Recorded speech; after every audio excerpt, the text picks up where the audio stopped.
بسم اللہ الرحمن الرحیم۔ آج کی حدیث مبارک، شک سے وضو نہیں ٹوٹتا۔ صحیح مسلم حدیث نمبر 362۔ حضرت ابو ہریرہ رضی اللہ تعالیٰ عنہ سے روایت ہے کہ سیدنا رسول اللہ صلی اللہ علیہ وآلہ وسلم نے فرمایا، جب تم میں سے کوئی اپنے پیٹ میں کچھ حرکت یا گڑگڑاہٹ پائے اور اس سے شبہ ہو کہ کچھ نکلا یا نہیں، تو وضو کے لیے مسجد سے ہرگز نہ جائے جب تک آواز نہ سن لے یا بدبو محسوس نہ کرے۔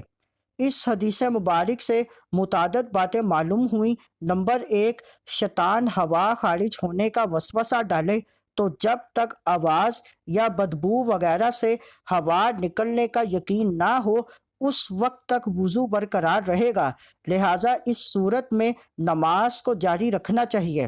نمبر 2، شک کی بنا پر یقین ظاہر نہیں ہوتا، مثلاً پانی، لباس وغیرہ کا پاک ہونا معلوم ہو تو محض شک کی وجہ سے ناپاک نہیں کہا جائے گا۔